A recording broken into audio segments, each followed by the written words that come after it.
Halo, Assalamualaikum warahmatullahi wabarakatuh. Perkenalkan, nama saya Hoirunisa dengan NIM 1121103997. Di sini saya akan membawakan materi tentang pajak penghasilan PPh 21 dan 26 dilengkapi dengan contoh pelaporan SPT 1770S atau 1770 SS. Nah, pembahasan kali ini yang pertama yaitu ada pengenalan PPh 21 dan 26, yang kedua ada PPh 21 pajak penghasilan untuk pegawai tetap, yang ketiga ada PPh 26 pajak penghasilan untuk pegawai tidak tetap, yang keempat ada perbedaan antara SPT 1770S dan 1770SS, yang kelima ada contoh kasus penghitungan PPh 21 dan PPh 26, yang keenam ada tips dan trik untuk mengelola PPh 21 dan 26.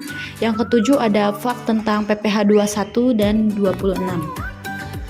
Yang pertama di sini saya akan membahas pengenalan PPh 21 dan 26.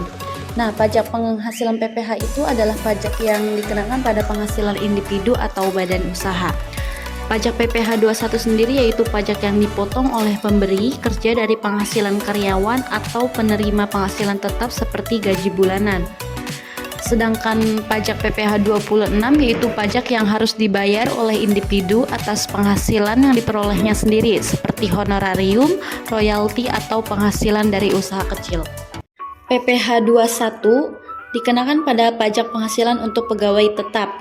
Nah, pajak ini dipotong secara langsung dari gaji bulanan pegawai oleh pemberi kerja dan disetor ke pemerintah. Tarif PPh 21 sendiri berdasarkan tingkat penghasilan yang diterima oleh pegawai dimulai dari 5% hingga 30% tergantung pada besaran penghasilannya. Selanjutnya di sini ada contoh kasus penghitungan PPh 21. Contoh sederhananya kita ambil dari gaji bulanan seorang karyawan. Misalnya pendapatan bruto dari karyawan itu sendiri yaitu sebesar 10 juta per bulan. Pengurangannya kita pakai standar sebesar 54.000, berarti pendapatan bruto dikurang pengurangan sama dengan pendapatan kena pajak 10 juta dikurang 54.000. Jadi 9.946.000. Kemudian perhitungan PPh 21-nya ini kita menggunakan tarif progresif. Jadi kita gunakan tarif 5% untuk pendapatan hingga 50 juta. Nah, PPh 21 sama dengan tarif dikali pendapatan kena pajak dikurang PTKP sama dengan 5% dikali 9.946.000. Kemudian dikurang 4.950.000 sama dengan 5% dikali 4.996.000 sama dengan 249.800. Jadi PPh 21 yang harus dibayarkan adalah sebesar 249.800. Berikut ini ada data resum skema tugi atau perubahan untuk menghitung PPh pasal 21 berdasarkan penerima penghasilan.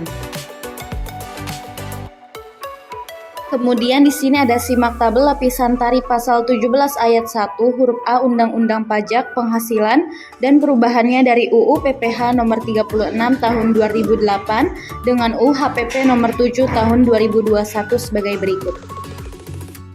Di sini ada lapisan tarif dari 1 sampai 5, tapi yang membedakan di sini yaitu di lapisan tarif kelima dengan penghasilan kena pajak UU PPh 36 tahun 2008 dengan penghasilan kena pajak UU HPP 7 tahun 2021. Di lapisan tarif kelima di sini kosong, tarif pajaknya juga kosong, sedangkan penghasilan kena pajak UU HPP 7 tahun 2021 itu 5 miliar sedangkan tarif pajaknya 35%. Kemudian di sini ada cara pengisian dan pelaporan SPT 1770S atau 1770SS untuk pegawai tetap dan tidak tetap. Langkah pengisian SPT untuk 1770S yaitu sebagai berikut. Yang pertama kita harus login di www.pajak.go.id dengan akun DJP online atau e-filing klikpajak.co.id. Yang kedua, pilih layanan e-filing pada menu lapor. Yang ketiga, buat SPT. Kemudian, ambil dan isi kode verifikasi. Yang kelima, kirim SPT. Dan yang terakhir yaitu WP akan menerima bukti penerimaan elektronik yang dikirim ke email WP. Sedangkan langkah pengisian SPT 1770 SS yaitu yang pertama kita harus buka situs DJP di www.pajak.co.id, klik login, kemudian isi nomor NPWP, kemudian password kode keamanan dari CAPTCHA, lalu isi CAPTCHA, lalu klik login. Setelah login, klik e-filing setelah WP, memastikan seluruh data yang tercantum sudah sesuai, dan terakhir klik buat SPT. Selanjutnya kita membahas tentang PPh 26 pajak penghasilan untuk pegawai tidak tetap.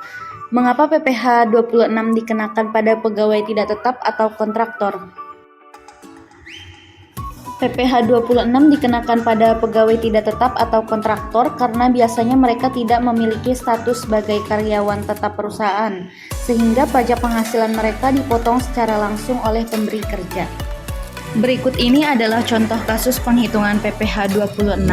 Misalkan seorang karyawan memiliki gaji bulanan sebesar 10 juta, pajak penghasilan yang harus dipotong dari gaji tersebut adalah 5%, maka PPh yang harus dipotong adalah 5% dikali 10 juta sama dengan 500.000, sehingga jumlah gaji bersih yang diterima karyawan setelah dipotong PPh adalah 10 juta dikurang 500.000 sama dengan 9.500.000.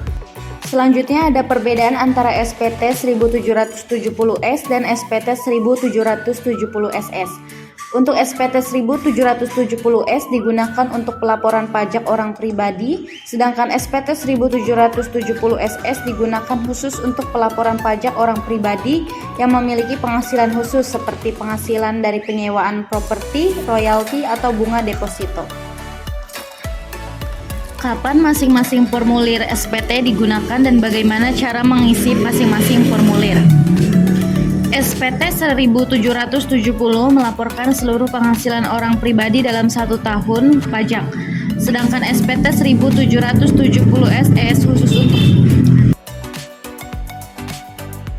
Selanjutnya di sini ada tips dan trik untuk mengelola PPh 21 dan PPh 26. Yang pertama ada pemantauan teratur, yang kedua ada perencanaan keuangan, yang ketiga ada catat dan pelajari, kemudian ada gunakan teknologi, manfaatkan pengurangan pajak, konsultasi dengan ahli, pencatatan lengkap, proaktif, dan yang terakhir pemantauan perubahan hukum. Lalu bagaimana mengoptimalkan pengembalian pajak atau mengurangi kewajiban pajak yang harus dibayar? Nah, yang pertama ada manfaatkan pengurangan pajak, yang kedua investasi yang bijaksana, yang ketiga rencana pensiun, yang keempat pendanaan pendidikan, yang kelima donasi amal, yang keenam optimalkan pelaporan, dan yang terakhir konsultasi dengan ahli. Siapa yang wajib membayar PPh 21 dan 26? Nah, PPh 21 adalah pajak yang dipotong oleh pemberi kerja dari penghasilan karyawan dan dibayarkan ke kas negara paling lambat tanggal 10 bulan berikutnya setelah penghasilan tersebut diterima oleh karyawan.